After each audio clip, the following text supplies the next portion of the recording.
Alors, Monsieur Corday, merci de nous recevoir dans votre cadre. Est-ce que je peux vous demander de vous présenter? Je vous en prie. Albert Corday, né le 24 décembre 1907 à Savigny, un joli petit village du Jorat, sur Lausanne, à 10 kilomètres. Est-ce que vous pourriez nous parler de votre famille? Eh bien, j'avais un grand-père qui a fait la guerre de 1870 comme officier, et puis un papa qui a fait la guerre de 14, puis moi qui ai fait celle la dernière. Qu'est-ce qu'il faisait comme métier, votre papa? Mon papa était architecte. Et votre mère? La maman était institutrice, madame. Vous aviez des frères et des sœurs? J'ai deux sœurs, une qui est arrivée 17 ans après moi, et puis l'autre qui a mon âge à peu près, qui a épousé un Suisse allemand, et qui se trouve à Thalwil maintenant, Thalwil, près de Zurich. Et c'est votre maman qui vous a donné les cours à l'école? Oh, comme à tous les petits, même chose. Oui. C'était dur d'avoir sa maman en classe? Euh, c'était, c'était sympathique, disons. Elle me traitait comme un autre, tout à fait. Oui, oui. Et le soir, elle oubliait quand vous aviez fait des bêtises dans la journée? Non, non, non. C'était très, très gentil de sa part, non, non. Alors, vous avez fait vos écoles à Savigny. Oui, au début, puis après au collège scientifique cantonal à Lausanne. Et vous avez terminé vos études à quelle année? Eh bien, j'ai fait à l'université la licence et puis le doctorat. Ce que j'ai soutenu, ce doctorat, c'était en 1932. Dans quel domaine?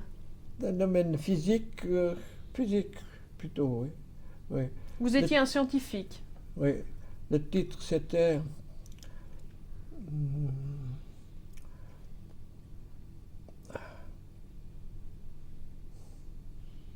Bon, liaison expérimentale entre les...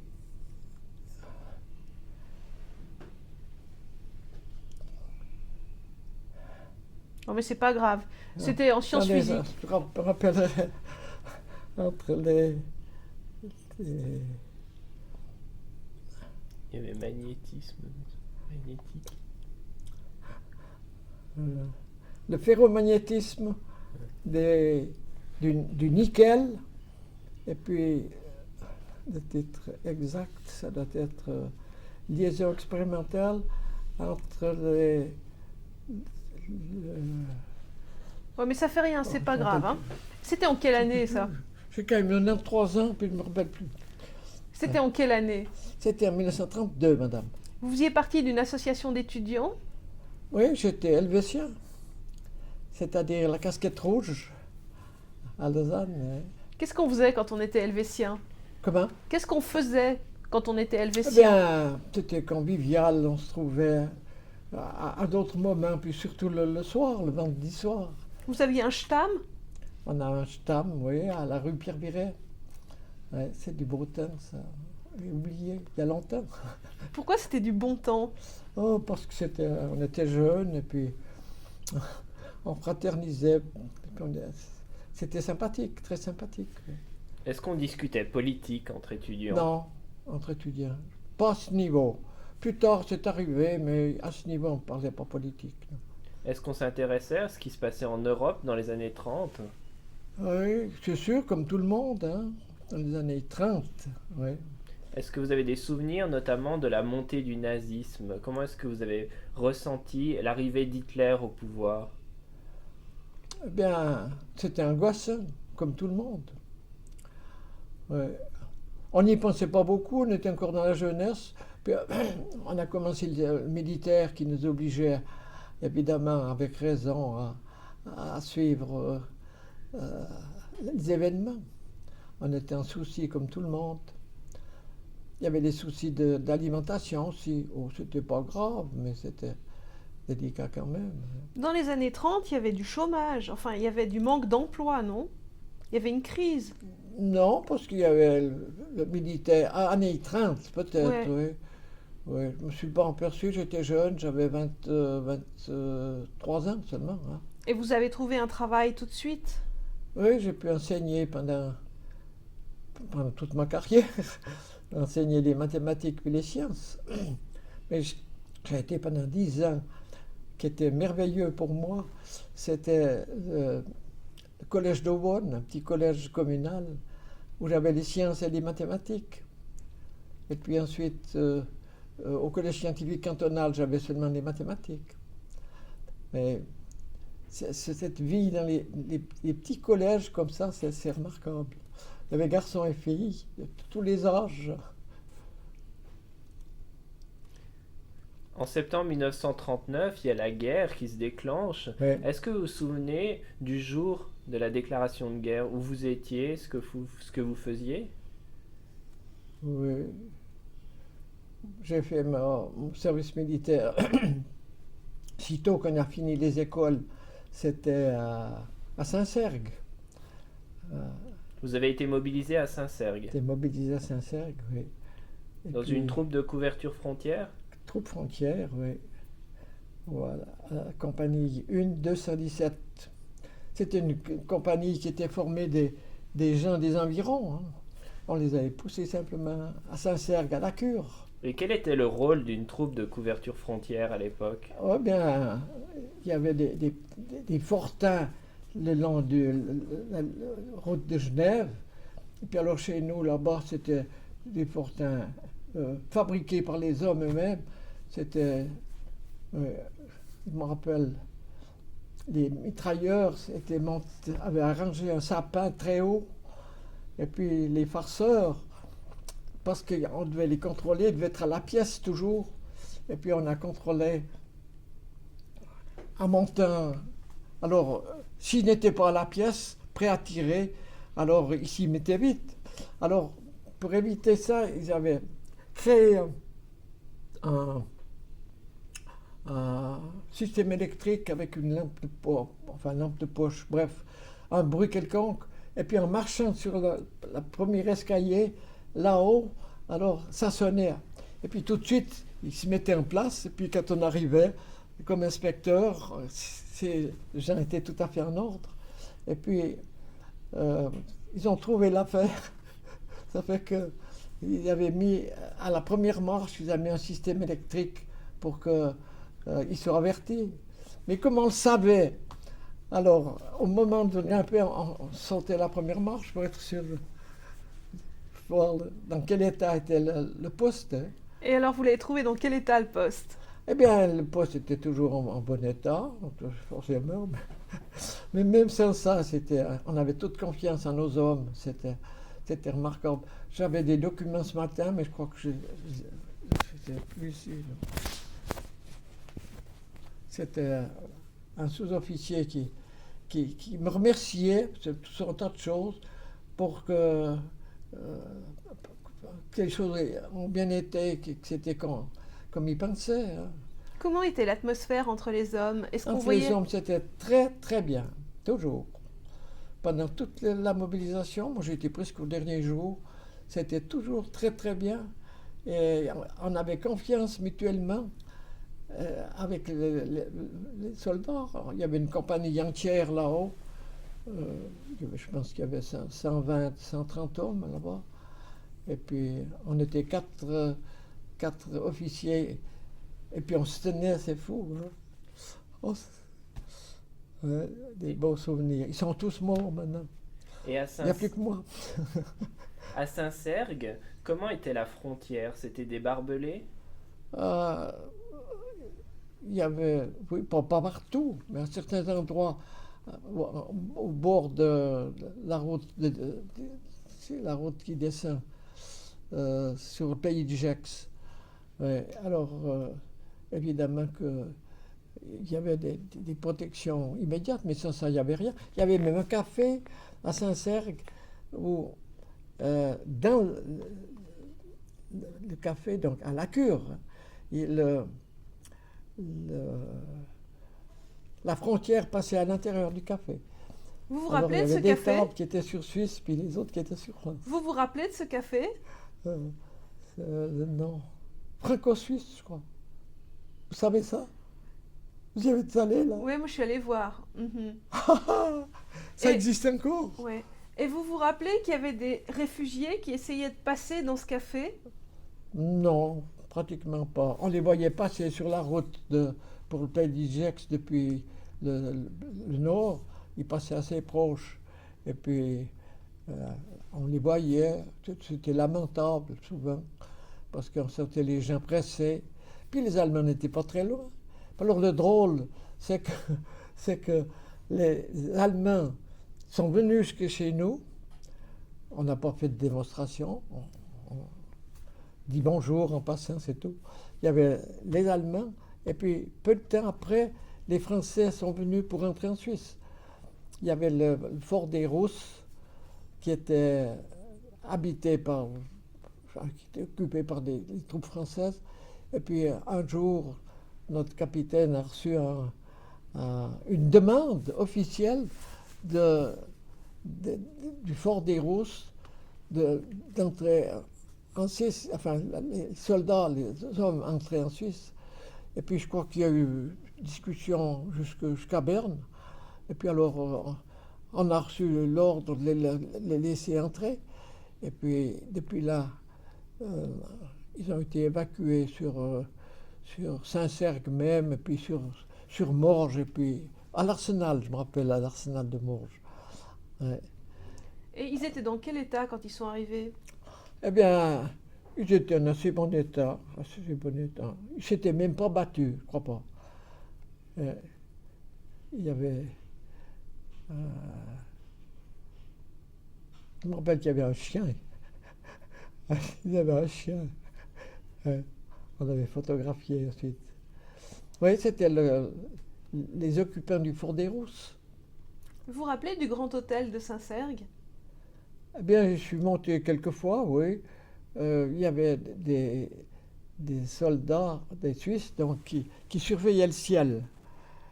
Ouais. Alors, ils devaient faire rapport chaque fois s'il y avait un incident là-haut. On n'a pas eu beaucoup de temps en temps, mais ils étaient à Saint-Cergue.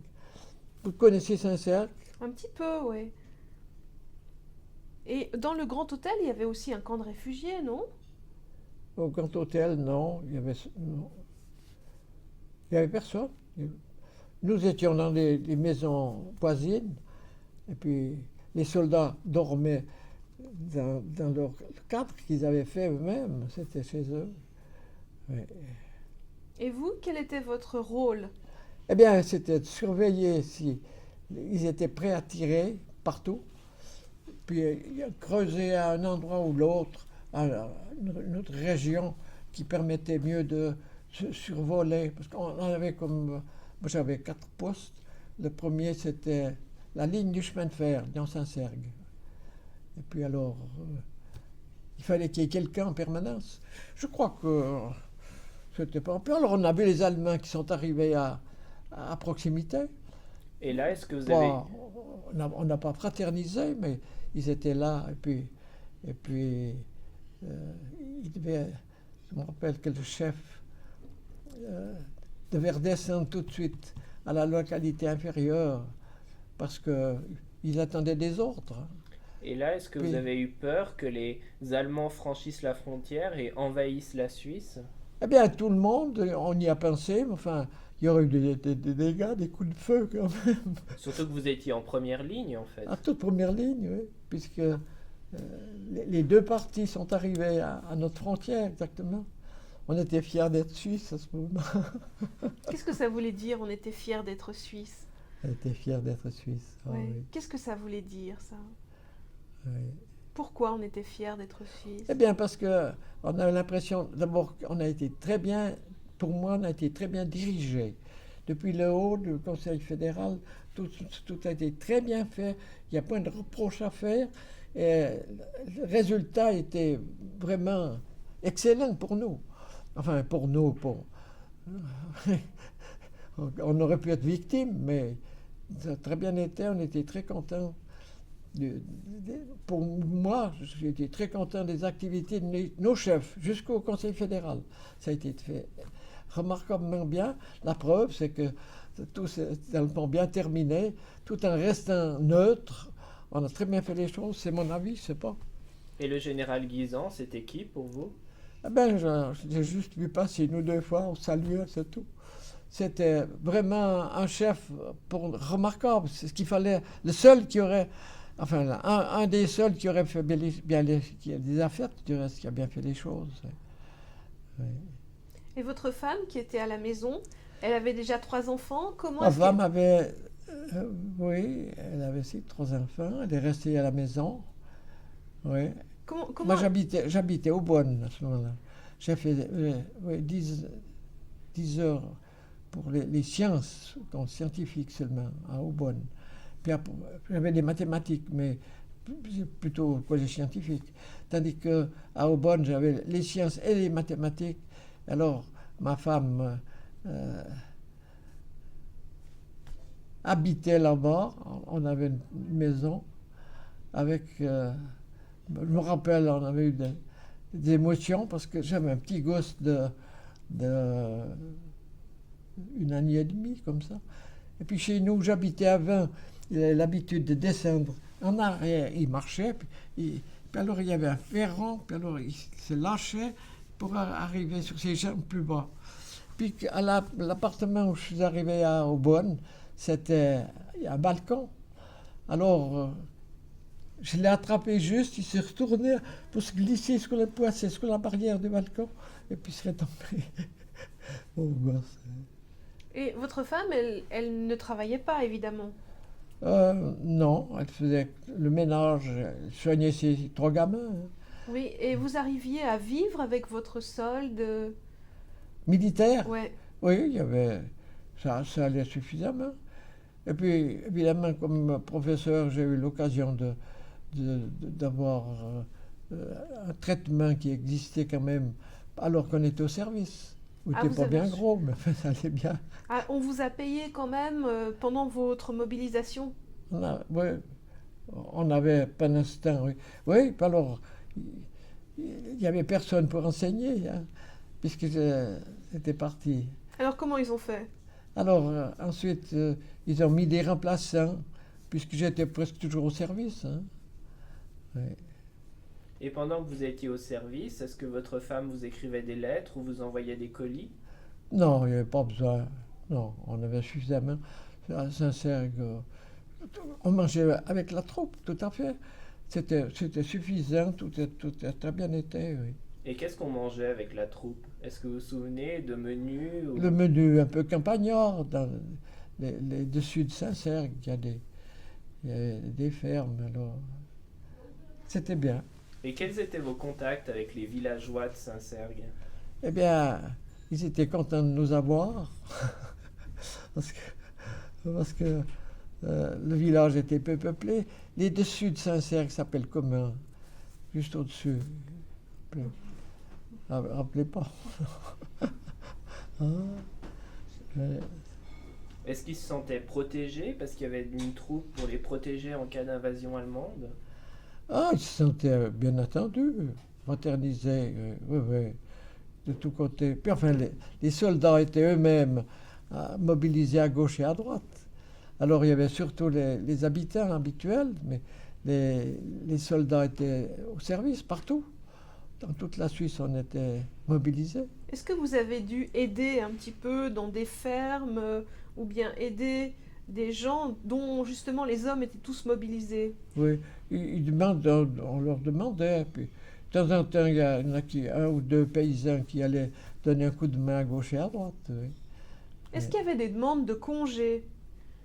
Les demandes de congé, non, normal. Normal, de temps en temps. Et puis, ils rentraient un peu gais, puis ils racontaient ce qui s'est passé dans leur village. Ouais. Est-ce qu'il y a eu un moment où il y a eu une démoralisation, où les gens ont commencé à perdre le courage? Non. Pas là-bas, non, pas du tout. Et par la suite, non plus, je ne vois pas. Parce que c'est long quand même, 1000 jours. Mais oui, 1000 jours de service, oui. Oui. Et lorsqu'il y avait un soldat ou un officier qui avait un peu moins le moral, qu'est-ce qu'on faisait pour lui remonter le moral justement? Des fois, quand c'était nécessaire, on sentait que... Alors, on lui donnait un peu de congé, un petit peu, mais peu de temps, hein, pour revenir être prêt. Alors, il rentrait à la maison, puis il nous racontait des histoires de leur village. C'était des gens qui venaient de la région d'ici au-dessus, entre ici et... hein. C'était surtout leur famille qui leur manquait. Voilà, c'est sûr, c'est important. Hein. Ouais, Est-ce que vous écoutiez la radio? Écouter la radio, oui. Qu'est-ce que vous faisiez le soir? Quand j'étais en fonction, j'avais un gros travail de correction, puis de préparation des leçons, parce qu'on n'avait pas de manuel dans certaines branches, il n'y a pas de mal. Alors il fallait penser à tout ça, et puis on était occupé le soir. Mais sans ça, on lisait un peu les journaux, et puis on attendait des ordres, on attendait que les choses s'arrangent. Est-ce qu'on jouait aux cartes? Aux cartes, un peu, mais ma femme n'aimait pas spécialement jouer aux cartes. De temps en temps, elle aimait bien. Puis alors, il s'occupait des petits qui poussaient. Hein. Et à la maison, vous aviez une radio? On avait une radio, bien entendu, à cette époque, oui. Vous écoutiez puis, Radio Sautant? C'était Radio Sautin, oui. Sautin. Payot? Hein? Vous écoutiez Payot? Pas... Payot? Payot? Ouais. Ah oui, Payot, oui, je me rappelle. Payot. Oui. Et les enfants, est-ce qu'ils écoutaient la radio? Est-ce qu'il y avait des émissions pour les oui, enfants? ils sont bien débrouillés. Il y avait l'oncle Henri, peut-être, à la radio. Oui. Oui. Ils écoutaient, oui. Les grands surtout. Hein. Je suis arrivé à Aubonne, c'était mon premier poste avec les mathématiques et les sciences. C'était en 1934. Oui. Et puis, je suis resté jusqu'en 1944, 10 ans à Aubonne. Ma femme était enchantée. Elle me disait, mais quelle jolie vie on a là. Elle me disait, malgré les soucis de mobilisation, hein, 34-44. Et puis, en 44, je suis allé à Lausanne, alors au collège scientifique, seulement pour des mathématiques. Ouais. Et pendant la guerre, vos enfants ont toujours été scolarisés? Tout le long. Sauf quand j'étais au service moi-même, alors ils envoyaient un remplaçant depuis Lausanne. Est-ce que vous avez vu des réfugiés quand vous étiez le long de la frontière? Est-ce que vous avez vu des réfugiés qui essayaient de rentrer en Suisse? Non. Un jour, on en parlait d'un. J'ai retrouvé dans le document que je vous ai passé ce matin. Il y a, sauf erreur, un jour, il y en avait, mais on n'a pas vu. On les voyait passer à la frontière. Ils descendaient donc sur Gex. Et ils n'essayaient pas de rentrer en Suisse? Non, non, non. Et si un réfugié essayait de rentrer en Suisse, est-ce que vous aviez des consignes? Et s'il y avait quelqu'un qui essayait de venir en Suisse? On a reçu donc tous les occupants du fort des Rousses. Ceux-là tous sont entrés chez nous. Mais ils n'avaient pas très bonne façon. On sentait qu'ils étaient en guerre. Ils nous disaient, mais aujourd'hui on est là, mais on entendait des avions, des Allemands qui passaient là-haut et qui risquaient de décharger leur artillerie sur le fort. C'était là le but. Ouais. Et à quel moment est-ce que vous avez senti que la guerre allait basculer en faveur des Alliés? Vous vous êtes dit, l'Allemagne va perdre la guerre. Eh bien, 1944, moi j'ai changé, donc j'ai habité Lausanne en 1944. Et je me rappelle que le jour où on a appris que c'était la fin de la guerre, c'était en 1945. Moi, je suis resté, c'était donc depuis quelques mois là, sur place. Et je me rappelle que ça avait explosé de joie à Lausanne. Et que nos élèves, en particulier sur la place La Riponne, faisaient des picoulés, ils étaient contents que ça finisse. Ouais, c'est 40. Ça, c'était le moment du débarquement. 45, ouais. Ça, c'était l'annonce du débarquement, non? Oui, c'était en 45. Ouais. Ouais. Est-ce que vous avez d'autres souvenirs sur la nourriture? Est-ce que vous aviez un jardin à la maison? On avait un jardin, on avait tout ce qu'on n'en a pas souffert du tout. Sauf qu'il y avait les bancs que je vous ai montrés ce matin. Hein. Il y avait ça. Ouais. Mais il y avait assez à manger.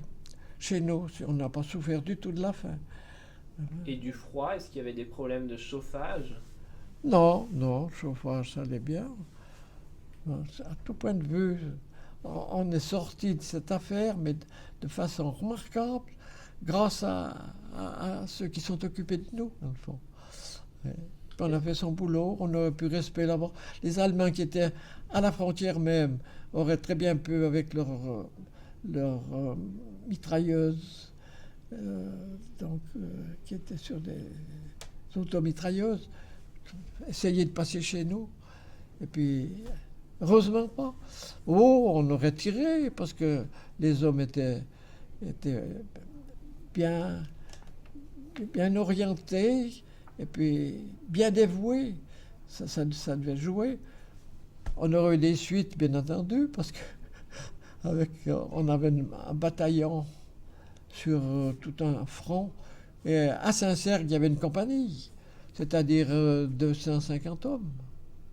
Notre capitaine, on aimait beaucoup, c'était le capitaine Nerfin. Nerfin, qui est devenu conseiller d'État. Il était conseiller d'État vaudois par la suite. Capitaine Nerfin. Est-ce que vous n'aviez pas trop froid là-haut, à Saint-Cergue? Ah non, comme température, ça allait normalement. Moi, j'étais dans une maison un petit peu plus loin. Et puis, les gens étaient très, très sympathiques. Et on sentait qu'on leur rendait service. Quand on était là, un petit peu en danger, mais que c'était vraiment nécessaire pour que tout aille le mieux possible. Puis ça a très bien été. Alors, c'est remarquable. Est-ce qu'à un moment, vous avez passé la frontière et êtes allé en France à un moment pendant la guerre ou... Non, pas du tout. Non. Oh non. À la frontière, il y avait la borne là, il y avait celle-ci, c'était une ligne droite. On ne passait pas, non. Est-ce qu'il y avait de la contrebande? Non. À ce moment, non. Il y avait le poste douane qui était tout près de... On fraternisait avec les douaniers. Et puis, on n'avait rien eu de spécial, mais c'est justement à la frontière qu'il y avait le traci français, là, qui était à 2 pas de nous. Vous alliez des fois un petit peu à ce café, à ce bistrot qui était coupé en deux? Ça, oui, mais il n'y a pas eu d'histoire pour ça. Non, mais vous y alliez des fois? Moi je suis très rarement. Ah ouais. Oui. Et avec les douaniers, est-ce que les troupes de couverture frontière, Fraterniser, est-ce que vous travaillez, comment est-ce que se passaient vos contacts avec les douaniers? oui. Eh bien, c'était toujours officiel, il y avait des papiers, puis ils allaient au capitaine qui interprétait à son idée ce qui se passait. On savait tout ce qui se passait en face. Et puis, dans le livre que je vous ai montré ce matin, il y avait le nombre d'officiers de français qui sont entrés. Donc on observait en fait ce qui se passait de l'autre côté de la frontière. Non, je ne crois pas qu'il y ait des gens spécialistes. Oh, oui, de temps en temps on envoyait quelqu'un, mais qui restait sur Suisse quand même, et qui regardait un petit peu ce qui se passait devant, puis faisait rapport au capitaine. Le capitaine qui leur disait son mot, c'était « Alors, tu as bien fait les choses, allons boire un verre ».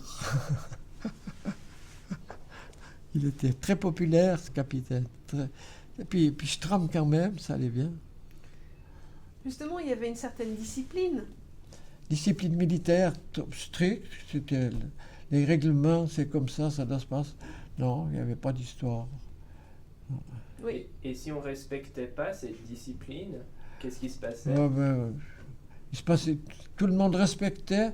Et on n'a pas eu d'emprisonnement de soldats, de choses pareilles. Non, non. Il fallait, Il n'y a pas eu de shtar. non. C'est Heureusement. rare, non? C'est assez rare. C'est rare, oui.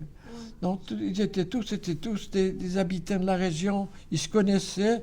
C'était des vulgos, des prénoms, on se connaît. C'était ça. Oh, c'est un beau temps, tout ça. Moi, j'y pense volontiers, là. Avant de m'endormir le soir, je me repose. Ce serait arrivé, si les Allemands, au lieu de simplement passer, mais auraient voulu entrer, comme les choses se seraient passées, avec nos petits abris. Et puis alors ensuite, c'est pour une autre raison. Alors, j'avais été avec Chaudet, le conseiller fédéral, qui commandait le bataillon 218, qui attenant au lac. Donc. Tandis que notre 217, c'était depuis la droite du 218 jusqu'à chez nous. Alors, pour une raison, je ne me rappelle plus pourquoi, j'avais dû aller faire un remplacement là-bas. Et puis, c'est là qu'il y a ces villas qu'on retrouve dans les journaux ces jours. Des villas qui doivent être vendues, je pense, ou redonnées aux communes, je ne sais pas. Alors, ils avaient fait des villas donnant l'illusion de la maison, alors qu'en réalité, c'était farci de mitrailleuses et toutes sortes de choses, juste à l'entrée. C'était en quelle année que vous avez fait ce Ça, c'était en remplacement? la dernière année, c'était en 1914. 44. 44, oui. Donc en fait, c'était des villas, c'était des leurs en quelque sorte. C'était des leurs, oui. Il y en avait une photo dans les journaux dans ces jours. Et puis, moi, je devais prendre le commandement d'une de ces villas. Puis, je me rappelle, il m'avait dit, ouais, Chaudet m'avait dit, il faudra aller là-bas, ce sera votre domaine, de gauche à droite, là-bas, pour empêcher l'entrée des Genevois. Et puis, à ce moment, oui, je devais prendre le commandement de la maison, du fort entier. Et puis, il n'avait pas averti. Ça fait que quand je me suis présenté pour entrer dans le fort, alors j'ai été retenu. Non, il n'y a rien à faire. Et puis, le téléphone n'avait pas encore marché. Ça fait que j'étais commandant du fort, mais je n'avais pas le droit d'y entrer cette époque. Ça s'est arrangé? Ouais. Et puis ensuite, j'étais sur la ligne chemin de fer Genève-Lausanne. Puis je devais laisser passer, les ordres étaient stricts, laisser passer les Genevois qui voulaient se rabattre sur Lausanne. Mais c'est tout, il fallait arrêter, évidemment. Alors, on a mis les protections autour du pont. Hein, le pont sur l'Aubonne, c'était notre limite, le pont sur l'Aubonne. Il y avait à droite des camarades, à gauche, et puis moi je suis trouvé par hasard, juste sur le pont. Et puis il n'y avait pas d'histoire, c'était en fin de guerre, en 1945, fait que tout ça s'est bien arrangé. Pourquoi il fallait laisser passer les Genevois? Il fallait les laisser parce que les Genevois, évidemment, pour certains en tout cas, c'est rentrer sur Suisse. Rester en Suisse, mais être un petit peu gêné. Si les Allemands, c'est tellement étroit, la frontière, du côté de Nyon, parce que s'ils avaient bouclé, c'était tout à fait possible. Alors, ils auraient, au moment où c'était devenu dangereux, auraient voulu rentrer en Suisse. Disons, ils étaient déjà en Suisse, mais rester quand même en Suisse. Alors, il fallait laisser passer les Genevois, mais empêcher les autres, voilà. En fait, on aurait abandonné Genève, quoi. Pas tout de suite, non, mais vous allez voir. Évidemment que si les Allemands à Gex avaient pris contact avec les lacs, que Genève était isolée pour sa partie. Oui. Est-ce que vous avez quelque chose, est-ce que vous avez d'autres souvenirs sur cette période? J'ai pas compris. Est-ce que vous avez d'autres souvenirs sur cette période? Est-ce que, en tant que professeur, Oui. est-ce que vous aviez aussi le temps d'apprendre, d'enseigner aux gens qui étaient avec Ah non, vous? non. C'était militaire, c'est tout. Puis quand je rentrais chez moi à Aubonne, alors à ce moment, il y avait des questions, etc. Puis prendre l'enseignement où il en était. Mais on n'avait pas de manuel, il fallait combiner tout ça. Pendant les vacances, souvent, il fallait préparer. On n'avait pas de manuel. Et puis il fallait que les élèves arrivent quand même à la maturité, au gymnase, avoir leur quantité de matière, finalement. Je faisais des théorèmes entiers, etc. Et puis... Mais pour les élèves, ça devait être difficile de suivre un rythme scolaire différent, normal. Parce qu'il y avait des changements. Ouais, parce que les profs tournaient, ouais, en fait. parce qu'il y avait des changements. Mais en ce qui me concernait, moi, à ce moment, pendant la guerre, j'étais seul, ou presque. J'enseignais toute la partie scientifique, tout seul. Ils viennent me voir encore l'autre jour. Il y avait un ancien élève d'Aubonne qui est venu vers moi ici. Et puis, il m'a apporté une photo. Parce qu'on avait des ordres. C'était pas formel, mais il fallait que les gens, surtout les garçons, fassent un peu de gymnastique quand même. Alors, il fallait que les élèves, 10 minutes par jour, fassent les mouvements indispensables, surtout les garçons.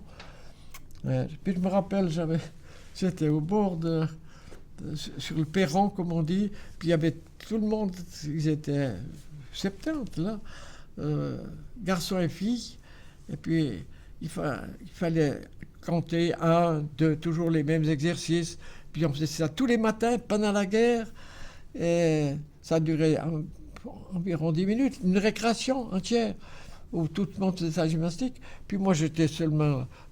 regardais si tout était normal. Alors je me suis dit, j'en ai assez de compter 1, 2, non, j'en vais pas. J'ai pris un gramophone qui était adossé au mur, il envoyait tout ce qu'il fallait. Puis j'ai mis la marche du général Guizen. Ta ta ta ta ta ta ta ta ta ta ta ta ta ta ta ta ta ta ta ta la la la ta ta ta ta. Et puis alors, il n'y a plus besoin de compter, il savait qu'il y a tant de mouvements à faire comme ça, d'un côté ou de l'autre, de telle sorte que toute la musculature était quand même touchée comme il devait par des garçons et par des filles, comme il devait pour que les 10 minutes réglementaires, fédérales, étaient respectées quand même. Pourquoi Donc on était en train de parler des exercices de gymnastique. Pourquoi Qui est-ce était qu'on faisait... obligatoire pour que les jeunes, qui avaient chez eux, soient bien portants. Alors il y avait ces exercices de gymnastique réglementaires. Est-ce qu'il y en avait qui rechignaient, qui Oh voulaient non, pas faire? non, tout le monde était d'accord. C'était avec le sourire, les garçons, les filles, oui. Et il n'y avait pas de problème de discipline à l'époque? Oh non, pas du tout. En tout cas, pas pour moi. Dans ma carrière, j'ai jamais eu d'histoire de... Même quand il y avait des jeunes garçons à Lausanne, c'était très bien. Enfin, j'ai encore lu hier, parce que je voulais voir si je pouvais apporter autre chose. J'ai encore vu des lettres reçues des parents des élèves qui disent que tout a bien été. J'avais le directeur de l'école polytechnique fédérale qui était mon élève. J'ai encore lu la lettre hier. Il arrive au bout, je crois qu'il est remplacé. Le directeur de l'école, ça s'appelle... l'école... Le poli? Poly, oui. Poly à Lausanne. Oui. Vous avez fait le Poly, vous? Non. C'est l'EPFL, ça s'appelle. EPFL, École Polytechnique Fédérale de Lausanne. Mais moi, j'ai pas fait, non. Oui, mais vos études, où? À Genève, moi, j'ai fait. Ah, je le vois. Voilà. Il y a beaucoup de Genevois ici. Bon, alors, la dernière question. Oui. Alors, à partir de 95, il y a eu les excuses publiques de Caspar Villiger et Oui. il y a eu beaucoup de critiques qui Oui. ont été faites contre la Suisse pendant la guerre. Oui. Comment vous, qui avez vécu la période, comment vous avez réagi? Est-ce que vous avez été surpris? Comment vous avez ressenti ça? J'ai été surpris en mal. Parce que, justement, je vous ai dit tout à l'heure, quand on pense à ce qui s'est passé à ce moment, les gens qui étaient au pouvoir ont rudement bien fait les choses. C'était parfait à tout point de vue, étant donné la situation, voyant comme les choses auraient pu mal tourner, ils ont très bien, pour moi, très bien fait les choses. D'accord. À pas de reproche. Vous voulez rajouter quelque chose maintenant? Non, je crois que j'ai tout. Merci Merci. beaucoup.